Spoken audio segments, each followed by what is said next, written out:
I would like to make an important announcement. This is especially for all our dear brothers and sisters in Islam in India. This is regarding a new bill that was tabled in the Indian Parliament by the BJP government, by the Modi government, to amend the Waqf bill. They tabled a couple of weeks back in the Parliament an amendment to the Waqf bill 2024. And what this BJP government is trying to do, along with its coalition, the NDA government, is they're trying to usurp, trying to take away the property of the Muslim Waqf board. And many of you may not be aware that the Muslim Waqf board is the third largest body which has the maximum land in the whole of India. The first two are government bodies, that is the defense, and the second is the Indian Railways. And the third is the Muslim Waqf board, which has 9.4 lakh acres of land, which is approximately 41 billion square feet of land. That is more than 3,800 square kilometers. It's the size of a small country. So the Muslim Waqf Board of India had the third largest bank. It is a body which has the third largest bank of land.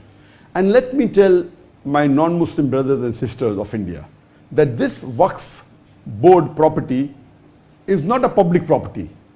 Unlike the property belonging to the government, etc., this is a private property. Waqf in Arabic means an endowment.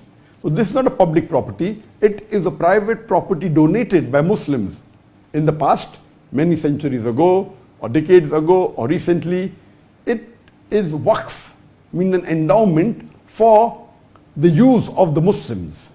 It's a religious act, Waqf, for the cause of Allah subhanahu wa ta'ala. And this is not a public property, so no non-Muslim can interfere in this religious. And the Indian Constitution has safeguarded the Waqf property. It is so secured and so stable, but unfortunately this anti-Islamic, anti-Muslim government, the NDA, the BJP government, which is run by the Prime Minister Modi, it is trying to usurp, eat the property of the Muslim. So my request that with this amendment, what they're trying to do, they're trying to say, okay, now we will reassess that if anything is a Waqf property, it goes in dispute, we'll have a board that will assess whether actually it is Waqf or not. What is this? It's secure, no one can interfere with it. And they're trying to control it and trying to put non-Muslims on this board. What we have to do is, when they table this in the Parliament, this time, unlike the last 10 years, unlike the last two elections, the BJP alone had won with a majority. But in the recent election, they have a coalition government. And the opposition is also quite strong. Previously, no opposition even had 5% of seats. So to be a leader of the opposition, you have to have minimum 5% seats of the parliament.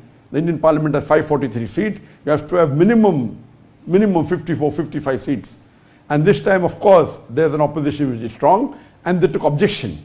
That's the reason it has been sent to the Joint Parliamentary Board. And the Joint Parliamentary Board has given a time limit till 13th of September. If any Muslim has objection, they can take objection. And if at least 5 million, the Indian population, according to the PEW report of 2022 census, there are 211 million Muslims in India. And that's approximately the statistics of the government also. 14.6% of the Indian population, they are Muslims. And even if 5 million Muslim, even 2.5% of the Muslim, if they send the objection and they reject this Waqf board amendment bill, it will be stopped. So now it is our duty that this anti-Islamic, anti-Muslim coalition government, which is trying to usurp, eat the property of the Muslims. You know, there are hundreds and thousands of mosques in the Waqf board, hundreds and thousands of madrasas, of graveyards. The total bank is 9.4 lakh acres, 41 billion square feet, 3,800 square kilometers. It may be worth billions and hundreds of billions of dollars. It is a big asset. And they're trying to eat this property, trying to put non-Muslim on the board.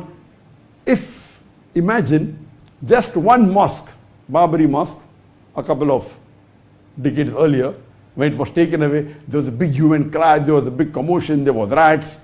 If this bill is passed, there will be thousands of mosques that can easily be taken away from the Muslim Ummah. Thousands of graveyards can be taken away. Thousands of madrasas, thousands of property worth lakhs of acres of land can be taken away. It is your duty, it's my duty to see to it that we object to it. And we have to, what we have to do only is that scan. You can see it below on the link, or maybe you will see if you go on my Facebook or go on my social media, there will be a post which has a QR code. You can scan. You have to scan it with your mobile phone on the camera. It will take you to the link, and only raise the objection that you reject this Waqf Board Amendment Bill. Even if 5 million, hardly 2.5% of the Muslim of India object, this bill will be stopped. But we don't want that. We want at least 10% of the Muslim Ummah to object it, to reject this amendment bill. And I hope that my dear Muslim brothers and sisters of India, they will see to it that they don't sleep this time. We should be active. Otherwise, our next generation would blame us that this Waqf was given by our forefathers, most of it, hundreds of years back, tens of years back. Majority is coming since down the ages. And it is for the benefit of the Ummah. And just let me tell you one fact, that the richest residents in the full world belongs to an Indian, that is Mukesh Ambani. And you know that Mukesh Ambani has his own private residence in Altamont Road, which is Antilla. It is 27-story tall, and it's said to be $2 billion. Some say 1 billion, some say 1.5. Some estimates say it is $2 billion. It is the richest private residence in the world. And do you know this residence of Mukesh Ambani, which is supposed to be the richest Indian, it is built on a Waqf property. So much so that after it was completed, there was a court case and finally he won it. It was built on a Waqf property. Yes, there are some of our Muslims who are corrupted, who for small gain, they take bribes, etc., and they don't handle the property well. This should be stopped. We have no objection in somebody having to take care of the Waqf board. But interfering, putting a non-Muslim on the board, trying to usurp the property. Do you know there are thousands of acres of Muslim Waqf property which is taken by the government at a mere rental rate of a small amount. All this is happening in our country, which we Muslims should stand up for. It is our right, it is our property, it's a private property for the benefit of the Muslim Ummah of India. And I hope inshallah today, and see to it that the Imams of the Masjid in the next coming Jummah Khutbah, they see to it that they raise the protest and they tell the Jama'ah that see to it that we scan the code and we reject the Muslim Waqf Amendment Bill. And I hope that inshallah that most of the Muslims, almost all listening to this message of mine, will take action immediately and lodge the protest and reject the Muslim Waqf Amendment Bill 2024, which has been tabled by the NDA government, the BJP government, by Narendra Modi. My dear Muslim brothers and sisters of India, see to it that you scan the QR code and you object and say that you reject the Waqf Board Amendment Bill before the 13th of September 2024. The court has given a date for the Parliament, for the Judiciary Panel, that the protest should be launched or the protest should be made or by the Muslims rejected by the last date is 13th of September 2024.